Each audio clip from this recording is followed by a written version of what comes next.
పరలోకమందున్న మమ్మల్ని కన్న తండ్రి, మహోన్నతుడా, మహాగణుడా, మహాశక్తి సంపన్నుడా, మీ ఘనమైన నామమునకు, శ్రేష్టమైన నామమునకు, శక్తి కలిగిన ఉన్నతమైన నామమునకు ప్రభు అయిన యేసుక్రీస్తు వారి పేరిట స్తుతులు స్తోత్రములు చెల్లిస్తున్నాం. తండ్రి, గతించిన కాలమంతా మమ్ములను మా కుటుంబ సభ్యులను కాచి కాపాడి ఆరోగ్యమును ఆయుష్ను మాకు ప్రసాదించి సజీవులుగా ఉంచి మీ సన్నిధికి చేర్చి మిమ్మల్ని ఆత్మతోనూ సత్యముతోనూ ఆరాధించే గొప్ప భాగ్యాన్ని, ఆత్మలను రక్షించే శక్తి కలిగిన వాక్యాన్ని వినే గొప్ప అవకాశమును మాకు ప్రసాదించిన విధానాన్ని బట్టి క్రీస్తు వారి పేరట మీకు స్తుతులు స్తోత్రములు చెల్లిస్తున్నాం. నాయన, మీ దాసుడునైన నేను మీ పక్షముగా నిలబడి తండ్రి, మీ గ్రంథములో నుండి కొన్ని మాటలను మీ పిల్లలకు ఉపదేశించడానికి సిద్ధపడుతూ ఉండగా చెప్పగలిగే మంచి సమయోచితమైన జ్ఞానమును మీ ఆత్మ సహాయమును నాకు అందించండి. నాయన, వినుచున్న మీ పిల్లలకు అర్థం చేసుకునే మనసును, గ్రహించే హృదయమును దయచేయండి తండ్రి. మీ మాటలు తండ్రి కేవలం విని మమ్మల్ని మేము మోసపుచ్చుకునే వారంగా ఉండకుండా నాయన, విన్న మాటల ప్రకారంగా మేమందరము బ్రతుకుతూ మీరిచ్చే నిత్య రాజ్యానికి చేరుకోవటానికి సహాయం చేయమని, కృప చూపించమని, విత్తబడుచున్న వాక్యాన్ని దుష్టుడు చెత్తుకొని పోకుండా మా అందరి హృదయాలలో 30దంతలుగా 60దంతలుగా 100ంతలుగా ఫలించటానికి సహాయం చేయమని, కృప చూపించమని మీ ప్రియకుమారుడును మా ప్రియ రక్షకుడైన యేసుక్రీస్తు వారి పేరిట చిన్న ప్రార్థన అడిగి వేడుకొనుచున్నాము తండ్రి, ఆమేన్. కూడి వచ్చినటువంటి సహోదరి సహోదరులందరికీ కూడా మన ప్రభువును రక్షకుడైన యేసుక్రీస్తు వారి పేరిట హృదయపూర్వకమైన వందనములు తెలియజేస్తున్నాను. అందరూ బాగున్నారు కదండి? సంతోషం. ఈరోజు ఒక మంచి పాఠాన్ని మనం నేర్చుకుందాం. ఈరోజు మనం నేర్చుకోబోయే పాఠం పేరు క్రైస్తవులకు దేవుని భయం ఉందా? క్రైస్తవులకు దేవుని భయము ఉందా అనే అంశాన్ని ఈరోజు మనం నేర్చుకుందాం. ప్రియులారా, ప్రియమైన దేవుని పిల్లలారా, క్రైస్తవులకు దేవుని భయం లేదు, కానీ దేవుడు సృష్టించినటువంటి జంతువులంటే మాత్రం భయం. ఏమండి? పాము అంటే భయం, అవునా? పాము ఇంట్లోకి వచ్చిందనుకోండి, ఇంటి పెరట్లోకి వచ్చిందనుకోండి, ఇంకా రాత్రి మనకు నిద్ర పట్టదు. ఏమండి? ఇంట్లోకి వచ్చి మనల్ని గరిచేస్తుందేమో, చచ్చిపోతామేమో అని పాము అంటే భయం. ఏమండి? ఒక జెర్రి అంటే భయం, ఒక తేలంటే భయం, ఒక బొద్దింక మన బట్టల్లోకి వచ్చి ఎక్కేస్తుంది అనుకోండి, ఇలా పైకి కంగారు అయిపోతాం. ఏమండి? ఒక బల్లి అంటే భయం, ఒక కప్ప అంటే భయం, రోకల బండి అంటే భయం, ఒక కోతి అంటే భయం. ఏమండి? వీటన్నిటినీ సృష్టించినటువంటి సృష్టికర్త అంటే మాత్రం భయం లేదు ప్రియులారా. ఆఖరికి ఒక డాక్టర్కి కూడా భయపడతాడు మనిషి. ఏమండి? కానీ దేవుడికి మాత్రం భయపడలేదు ప్రియులారా. భయపడినట్టుగా నటిస్తున్నాడే తప్ప నిజంగా ఎవడో భయపడలేదు ప్రియులారా. క్రీస్తుకు పూర్వం కొన్ని వేల సంవత్సరాల క్రితం బ్రతికినటువంటి కొంతమంది భక్తులు బైబిల్ గ్రంథంలో ఉన్నారు. వాళ్ళు ఎలా భయభక్తులు కలిగి దేవునికి భయపడి బ్రతికారు ఒక్కసారి మనం బైబిల్ గ్రంథంలోకి వెళ్ళి చూడగలిగితే, హెబ్రీయులకు రాసిన పత్రిక 11వ అధ్యాయం, హెబ్రీయులకు రాసిన పత్రిక 11వ అధ్యాయము 7వ వచనాన్ని జాగ్రత్తగా చూడండి పిల్లరా. హెబ్రీయులకు రాసిన పత్రిక 11వ అధ్యాయము 7వ వచనం. అందరూ తీయాలి, అందరూ చూడాలి. బైబిల్ లేని వాళ్ళు, చదువు రాని వాళ్ళు జాగ్రత్తగా విని గ్రహించాలి. హెబ్రీయులకు రాసిన పత్రిక 11వ అధ్యాయము 7వ వచనం.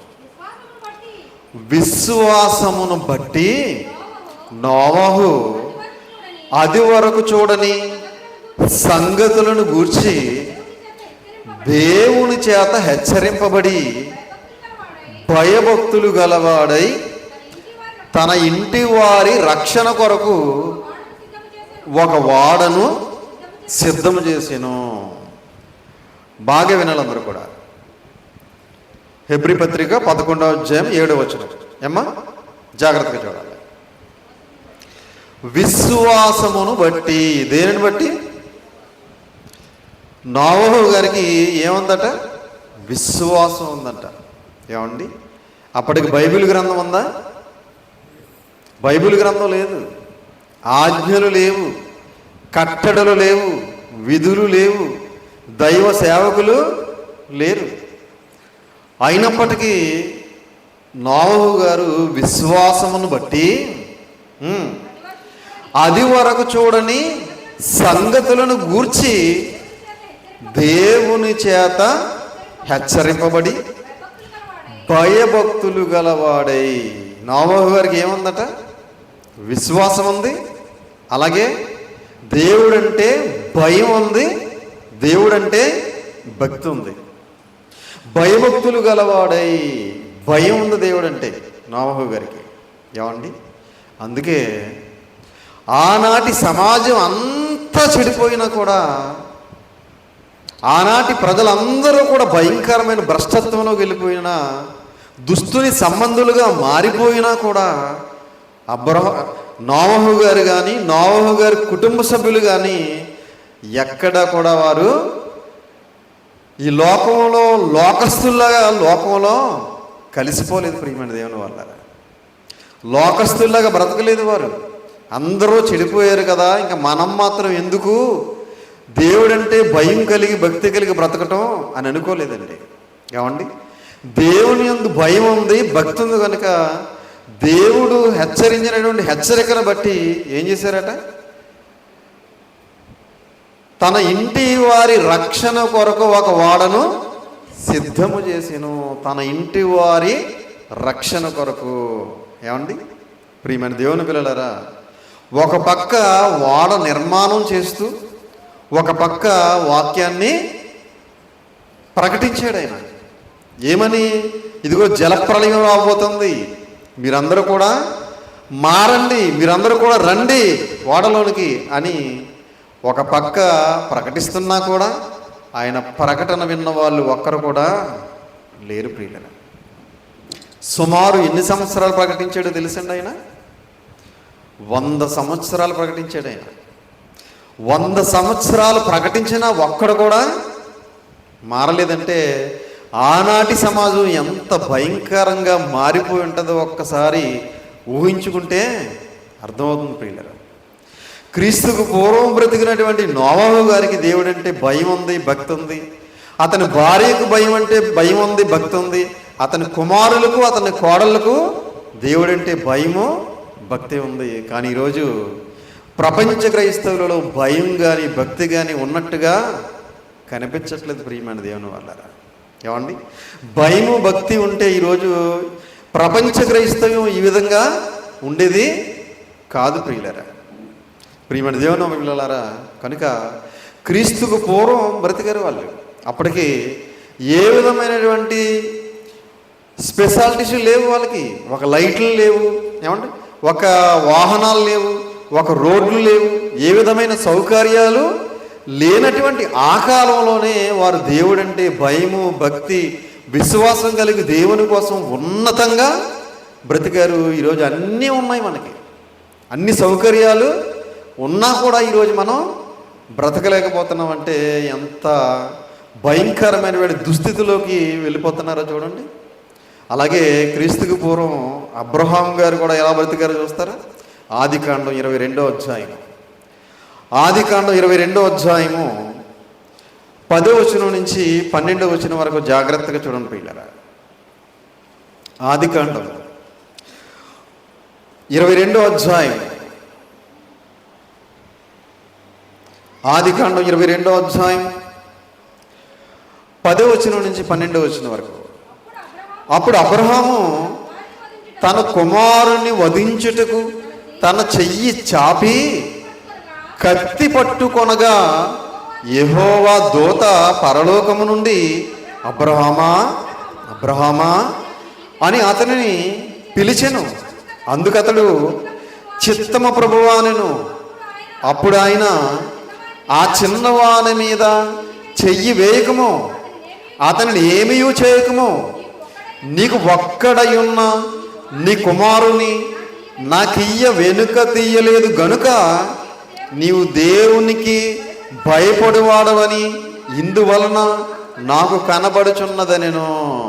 ప్రియమైన దేవుని పిల్లలారా, ఒక్కగానొక్క కుమారుడు, లేక పుట్టినటువంటి కుమారుడు, వృద్ధాప్యంలో పుట్టినటువంటి కుమారుడు. అలాంటి కుమారుణ్ణి ఎలా పెంచుకొని ఉంటాడంటారు? అల్లారు ముద్దుగా పెంచుకుంటారు. ఏమండి, పెళ్ళైన 5 సంవత్సరాలకో 10 సంవత్సరాలకో 15 సంవత్సరాలకో పుడతా ఉంటారు కొంతమందికి పిల్లలు. ఏమండి, అలా లేక పుట్టినటువంటి పిల్లల్ని ఎలా పెంచుకుంటారంటే తల్లిదండ్రులు చాలా అల్లారు ముద్దుగా, చాలా ప్రేమగా పెంచుకుంటారు. ఏమండి, అలా పెంచుకుంటున్నాడు అబ్రహాం గారు, సారా గారు. పెంచుకుంటున్న సమయంలో దేవుడు ఏమన్నాడు? నీకొక్కగానొక్క కుమారుణ్ణి ఆ మోరియా పర్వతం మీదకి తీసుకువెళ్ళి నాకు బలిమ్మన్నాడు. ఏమండి, వెనక ముందు ఆలోచించకుండా ఏమండి తన కుమారుణ్ణి బలివ్వడానికి సిద్ధపడిపోయాడు. తీసుకువెళ్ళి బలిస్తున్న సమయంలో జరిగినటువంటి సందర్భం ఇప్పుడు చదవండి, 10వ వచనం. అప్పుడు అబ్రహాము తన కుమారుని వధించుటకు తన చెయ్యి చాపి కత్తి పట్టుకొనగా కన్న కొడుకుని కాళ్ళు చేతులు కట్టి కట్టెల మీద పెట్టి కత్తి చేతితో పట్టుకున్నాడంటండి. ఏమండి, ఎలా మనసొప్పిందంటారండి? ప్రేమగా పెంచుకున్న కుమారుణ్ణి, అల్లారు ముద్దుగా పెంచుకున్న కుమారుణ్ణి ఏమండి చేతులతో నరకటం అంటే చిన్న విషయం అనుకుంటున్నారు? అది ఏమండి చేయలేమండి, అది ఏ తండ్రి చేయలేడండి. కానీ దేవుడు అడిగాడు కనుక ఏమండి అబ్రహాము గారు తన కుమారుణ్ణి బలివ్వడానికి కూడా సిద్ధపడిపోయాడు. తన చెయ్యి చాపి కత్తి పట్టుకొనగా యెహోవా దూత పరలోకము నుండి అబ్రహామా అబ్రహామా అని అతనిని పిలిచెను. అందుకతడు చిత్తము ప్రభువా అనెను. అప్పుడు ఆయన ఆ చిన్నవాని మీద చెయ్యి వేయకము. ఏమండి, ఆ చిన్నవాని మీద చెయ్యి వేయకము, అతనిని ఏమీ చేయకము, నీకు ఒక్కడయ్యున్న నీ కుమారుని నాకియ్య వెనుక తీయలేదు గనక, నీకు ఒక్కడయ్యున్న నీ కుమారుణ్ణి నాకియ్య వెనుక తీయలేదు గనక, నీకు ఒక్కడైన కుమారుణ్ణి కూడా నాకు ఇవ్వడానికి నువ్వేమయ్యావు? సిద్ధపడ్డావు కనుక నీవు దేవునికి భయపడేవాడవని ఇందువలన నాకు కనబడుచున్నదని, ఇందువలన నీవు దేవునికి భయపడుచున్నావని. దేవుడంటే భయం ఉంది కాబట్టి తన ఏకైక కుమారుణ్ణి కూడా బలివ్వడానికి సిద్ధపడ్డాడండి. ఏమండి, దేవుడు అడిగితే అబ్రహాము ఏదైనా ఇచ్చేస్తాడండి. ఏమండి, తన కుమారుణ్ణే కాదు తన ప్రాణాన్ని కూడా ఇచ్చేస్తాడు. మనం మాత్రం ఏమీ ఇవ్వం. ఏమండి, అబ్రహాము గారు తన కుమారుణ్ణి ఇవ్వడానికి సిద్ధపడ్డాడు అంటే దేవుడంటే ఏముంది? ఆయనకి భయం. కానీ ఈరోజు మనకి భయం లేదు. ఏమండి, క్రీస్తుకు పూర్వం బ్రతికిన భక్తులు వీళ్ళందరూ, కొన్ని వేల సంవత్సరాల క్రితం బ్రతికినటువంటి భక్తులు వీళ్ళందరూ, అప్పటికి ఏ విధమైనటువంటి సౌకర్యాలు వీళ్ళకి లేవు. ప్రియమైన దేవుని పిల్లలారా, ఇలా మనకలాగా ఫ్యాన్లు లేవు వాళ్ళకి, ఇలా మనకలాగా లైట్లు లేవు, ఇలాంటి మనకలాగా మౌతులు సౌండ్ బాక్సులు ఏమీ లేవు, దైవజనులు లేరు. అయినప్పటికీ దేవుడంటే ఎంత భయం కలిగి బ్రతికారో చూడండి, ఎంత భక్తి కలిగి బ్రతికారో చూడండి ప్రియమైన దేవుని వాళ్ళారా. అలాగే యోసేపు గారు తెలుసు కదా మీకు. యోసేపు గారు పలుకుతున్న మరొక అద్భుతమైన మాట చూడండి. ఇదే ఆదికాండం 42వ అధ్యాయం. ఆదికాండం 42వ అధ్యాయం 18వ వచనం. ఆదికాండం 42వ అధ్యాయం 18. 3వ దినమున యోసేపు వారిని చూచి, నేను దేవునికి భయపడేవాడను, మీరు బ్రతుకున్నట్లు దీని చేయుడి. ఎవరితో మాట్లాడుతున్నారు యోసేపు గారు? తన అన్నలతో మాట్లాడుతున్నాడు. ఏమండి, తన అన్నలతో మాట్లాడుతున్నాడు. ఏమంటున్నాడు? యోసేపు వారిని చూసి నేను దేవునికి భయపడేవాడను, నేను దేవునికి భయపడేవాడను. మరి వాళ్ళ అన్నయ్యలు దేవునికి భయపడేవారేనా? యోసేపు అన్నలు దేవునికి భయపడేవారేనా? దేవునికి భయపడేవారు కాదు. చిన్నప్పటి నుంచే వారు చెడు కార్యక్రమాలు చేసేవారు. ఎవరు? యోసేపు అన్నలు. ఏమండి? వారు చేస్తున్న చెడంతా యోసేపు గారు ఏం చేసేవారు? తన తండ్రికి చెప్తూ ఉండేవాడు. ఏమండి? వాళ్ళు ఏం చేశారు? అప్పుడు ఇతని మీద కక్ష కట్టారు. ఏమండి? సొంత తమ్ముడని కూడా చూడకుండా చంపేయడానికి సిద్ధపడ్డారు. తర్వాత రూబేన్ వచ్చి వాళ్ళని ఆపటం వలన ఎక్కడో మిద్యాను దేశానికి వెళుతున్నటువంటి మిద్యానీయులకి అమ్మేశారు. దేవుడంటే భయం ఉందంటారు వీళ్ళకి. యోసేపు గారు అన్నలకి దేవుడంటే భయం ఉందంటే దేవుడంటే భయం లేదు. ప్రియమైన దేవుని వారు, ఒక మేక పిల్లను చంపి దాని రక్తాన్ని అతని వస్త్రానికి ఏమంటే అంటించి అది తీసుకువెళ్ళి తన తండ్రితో ఏం చెప్పారు? దుష్టమృగం తినేసింది నీ కుమారుడు అని చెప్పారు. దుస్తులు కదా వీళ్ళు. దుష్టమృగం తినేసింది నీ కుమారుడని అబద్ధం ఆడారు. ప్రియమైన దేవుని పిల్లలు, దేవుని భయం లేదు. మరి యోసేపు గారికి దేవుని భయం ఉందా? ఉంది. యోసేపు గారికి దేవుని భయం ఉంది కాబట్టి పొతీఫరా భార్య పాపం చేయమని అడిగినా ఏం చేయలేదు. అమ్మ వింటున్నారా? వినాలి. ఏం చేయలేదు? యోసేపు గారు పాపం ఎందుకు చేయలేదంటే దేవుడంటే భయం ఉంది కాబట్టి. ఈరోజు ప్రపంచ క్రైస్తవులకి భయం ఉందా అంటే భయం లేదు కాబట్టి ఈరోజు బరి తెగించి భయం విడిచి భయంకరమైనటువంటి పాపాలు చేస్తున్నారు. ఒక పాపం కాదు, పాపాల మీద పాపాలు, తప్పుల మీద తప్పులు చేసేవాళ్ళు క్రైస్తవ్యంలో కోకొల్లలుగా ఉన్నారు. ప్రియమైన దేవుని వాళ్ళారా. కానీ క్రీస్తుకు పూర్వం బ్రతికడు ఈయన కూడా. ఏమండి? వీళ్ళందరూ క్రీస్తుకు పూర్వం బ్రతికిన వాళ్ళే. దేవుడంటే ఎంత భయము భక్తి ఉందో చూడండి వీళ్ళకి.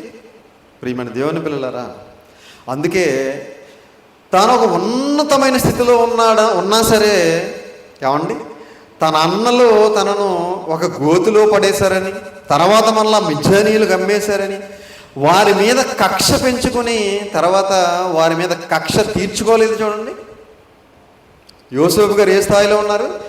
ఐగుప్తు రాజు తర్వాత రాజు స్థానంలో ఉన్నారు. ఏమండి? ఇప్పుడు కావాలంటే ఎలాగైనా కక్ష తీర్చుకోవచ్చు తన అన్నల మీద. అవునా? అలాంటి అవకాశం వచ్చింది ఆయనకి. కానీ నేను దేవునికి భయపడేవాడను అంటాడు. చూడండి, దేవునికి భయపడేవాడు కక్ష తీర్చుకుంటాడండి. దేవునికి భయపడేవాడు పాపం చేయడు. దేవునికి భయపడేవాడు దేవునికి ఇష్టంగా బ్రతుకుతాడు, దేవునికి ఇష్టమైన మార్గంలో నడుచుకుంటాడు. కనుక నోవహు గారు దేవునికి భయపడుతున్నట్టుగా మనకు కనబడుతుంది, అబ్రహాం గారు దేవునికి భయపడుతున్నట్టుగా కనబడుతుంది, యోసేపు గారు కూడా దేవునికి భయపడి బ్రతుకుతున్నట్టుగా మనకి కనబడుతుంది. అలాగే ఇశ్రాయేలీయులందరూ ఐగుప్తు బానిసత్వంలో ఉన్నారు. రోజు రోజుకి విస్తరించిపోతున్నారు వాళ్ళందరూ కూడా. ఆ విషయం తెలిసినటువంటి ఫరో చక్రవర్తి ఇదిగో హెబ్రీ మంత్రసానులను పిలిచి ఇశ్రాయేలీలలో మగపిల్లలు పుడితే వాళ్ళందరినీ ఏం చేయమన్నాడు? చంపేయమన్నాడు. అప్పుడు వాళ్ళు ఏం చేశారో చూద్దాం ఒకసారి. నిర్గమాకాండం 1వ అధ్యాయం వాక్యపట్నం చేసుకున్నాం కదా.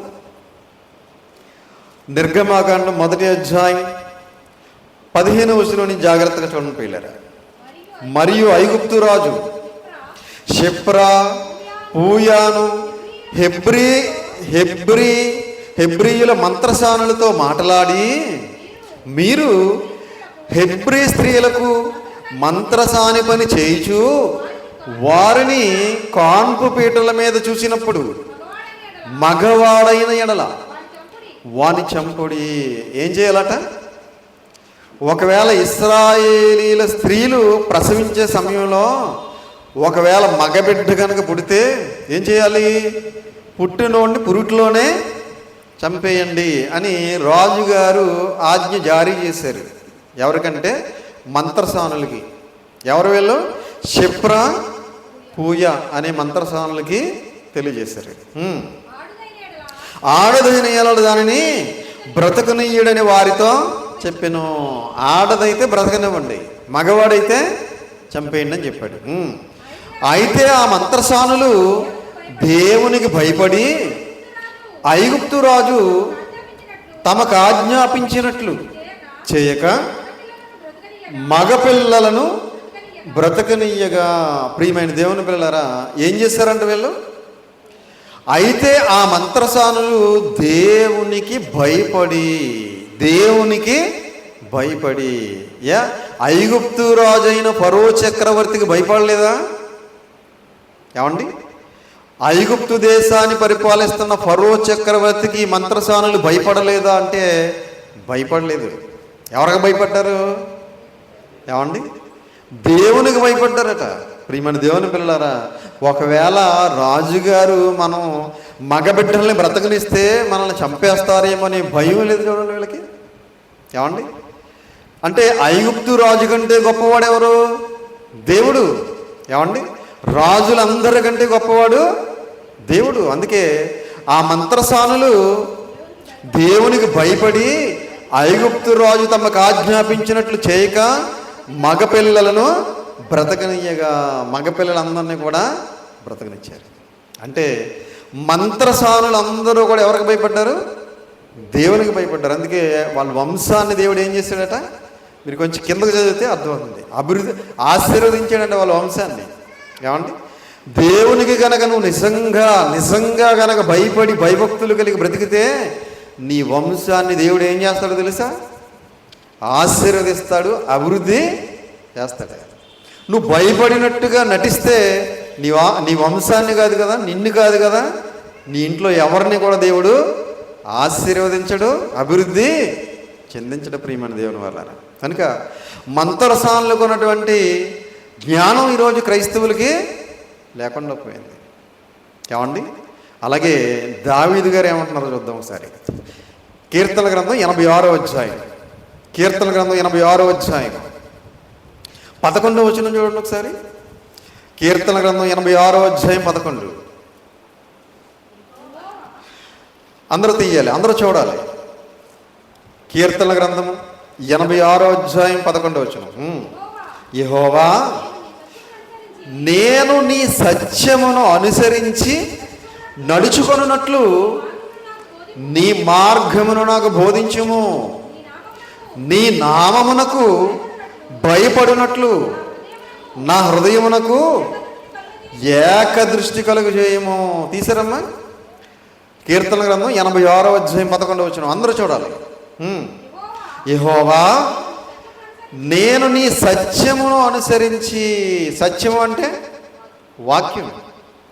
యెహోవా, నేను నీ వాక్యమును అనుసరించి నడుచుకున్నట్లు నీ మార్గమును నాకు బోధించుము. నీ వాక్యాన్ని అనుసరించి నడుచుకునేటట్లు ఏం చేయమంటున్నాడు? నీ మార్గమును నాకు బోధించుము. నీ నామమునకు భయపడినట్లు. నామము అంటే అధికారము అని అర్థం.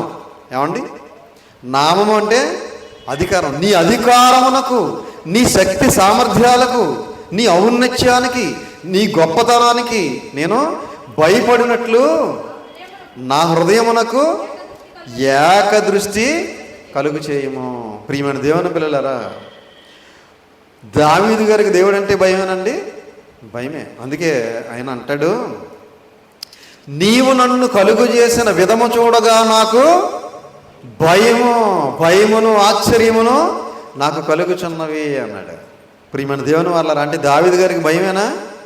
భయమే దేవుడు అంటే. మరి మనకు భయం ఉందా? లేదు. ఎందుకు లేదు? ఏమండి, క్రీస్తుకు పూర్వం బ్రతికారు వాళ్ళందరూ. క్రీస్తు వచ్చి వెళ్ళిపోయిన తర్వాత బ్రతుకుతున్నాం మనం అందరం. ఏమండి, వాక్యం పరిపూర్ణం కాకముందు బ్రతికారు వాళ్ళందరూ. వాక్యం పరిపూర్ణం అయిన తర్వాత బ్రతుకుతున్నాం మనం అందరము. ఏమండి, వాళ్ళకున్న భక్తి ఎక్కడ, మనకున్న భక్తి ఎక్కడ? వాళ్ళకున్న భయం ఎక్కడ, మనకున్న భయం ఎక్కడ? వాళ్ళకున్న విశ్వాసం ఎక్కడ, మనకున్న విశ్వాసం ఎక్కడ? ఒక్కసారి ఆలోచించండి. నీవు నన్ను కలుగజేసిన విధము చూడగా నాకు భయమును ఆశ్చర్యమును కలుగుచున్నవి, అందును బట్టి నేను నీకు కృతజ్ఞతాస్తుతులు చెల్లించుచున్నాను అన్నాడు. ప్రియమైన దేవుని పిల్లలారా, దావీదు గారికి కూడా దేవుడంటే భయం. కానీ ఈరోజు ప్రపంచ క్రైస్తవులకు భయం లేకుండా పోతుంది. ప్రియమైన దేవుని వాళ్ళరా, అందుకే సొలొమోను గారి దేవుడు ఒక అద్భుతమైన మాట తెలియజేశాడు. సామెతల గ్రంథం 23వ అధ్యాయం సామెతల గ్రంథం 23వ అధ్యాయం 17వ వచనాన్ని జాగ్రత్తగా చూడండి పిల్లరా. సామెతల గ్రంథం 23వ అధ్యాయం 17. పాపులను చూచి నీ హృదయమునందు మత్సరపడకము, నిత్యము యెహోవా యందు భయభక్తులు కలిగి ఉండుము. పాపులను చూచి మత్సరపడకము. నువ్వు చూడాల్సింది ఎవరిని? పాపులను కాదు, బైబిల్ గ్రంథంలో ఉన్న భక్తులను చూడాలి.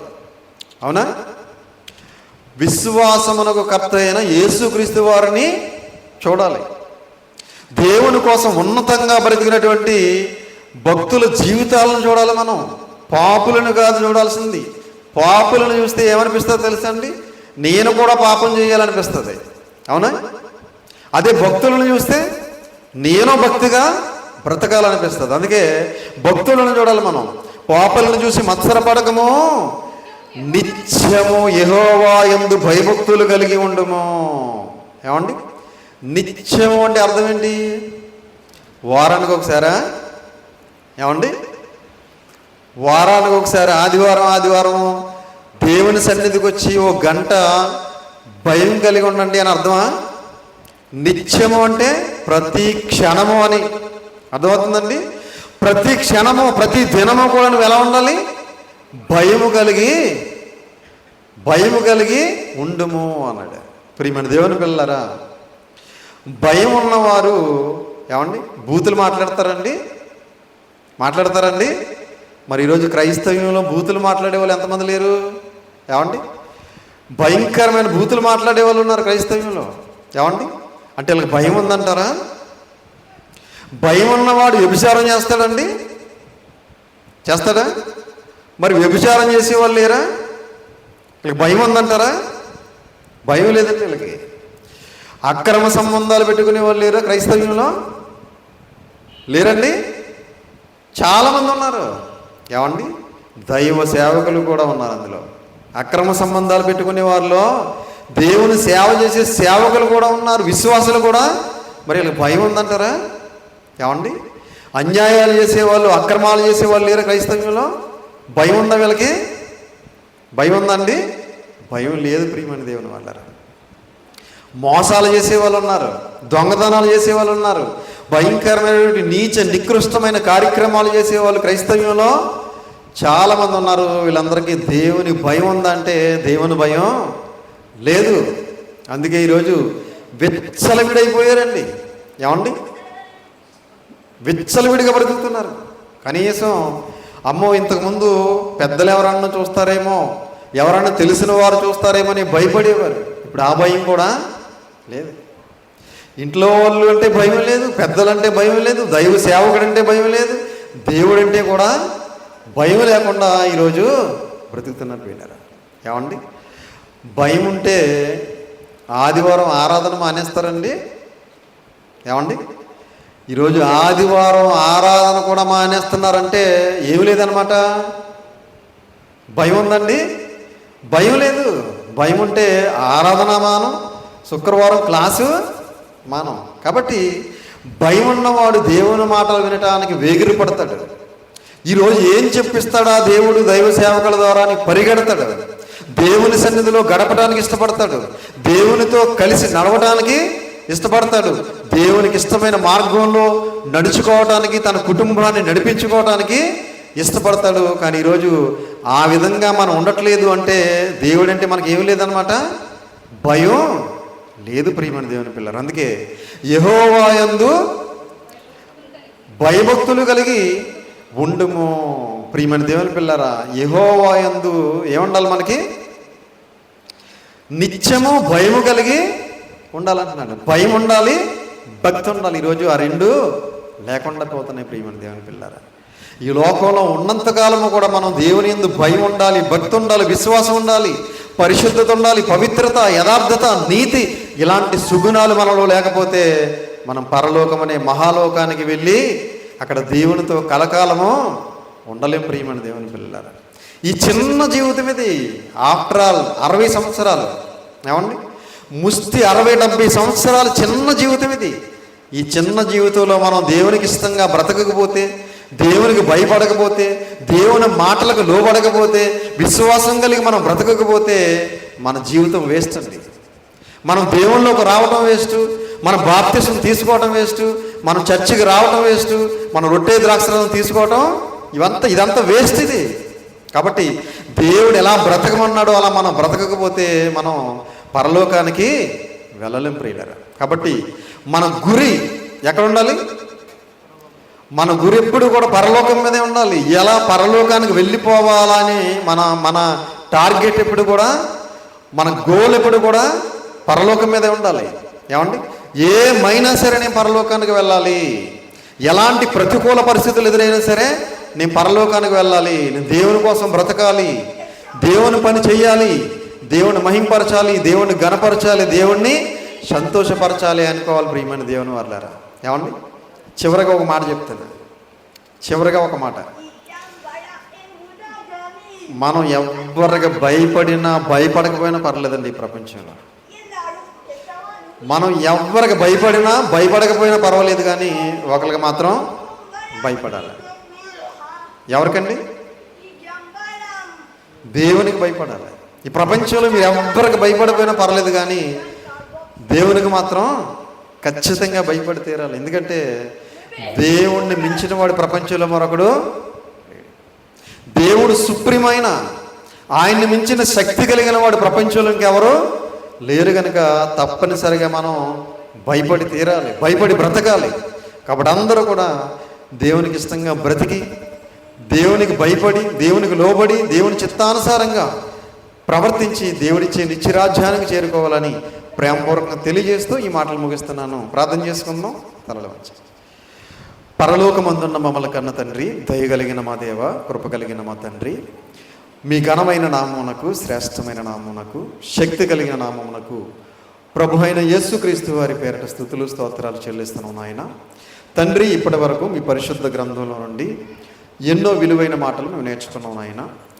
విన్న మాటలు విని విడిచిపెట్టే వారంగా ఉండకుండా మేమందరం కూడా తండ్రి, బైబిల్ గ్రంథంలో భక్తులందరూ ఎలా మీ అందు భయభక్తులు కలిగి బ్రతికారో, మీకు భయపడి బ్రతికారో, అలా మేము కూడా మీ అందు భయం కలిగి, భక్తి కలిగి, విశ్వాసం కలిగి, వాక్యానుసారంగా, ఆత్మానుసారంగా బ్రతుకుతూ మిమ్మల్ని మహింపరుస్తూ, ఘనపరుస్తూ, సంతోషపరుస్తూ, మీ నామమునకు కీర్తి కలగజేస్తూ మీరిచ్చే పరలోక రాజ్యానికి మేమందరం చేరుకోవడానికి సహాయం చేయమని, కృప చూపించమని, దయ చూపించమని, మీ కృపలో భద్రపరిచి మమ్మల్ని అందరినీ కూడా కాచి కాపాడమని మీ ప్రియకుమారుడును మా ప్రియ రక్షకుడైన యేసుక్రీస్తు ప్రభుల వారి అతిశ్రేష్టమైన, ఉన్నతమైన, శక్తి కలిగిన నామమును బట్టి చిన్న ప్రార్థన అడిగి వేడుకొనిచున్నాము తండ్రి. ఆమేన్. అందరికీ వందనాలు.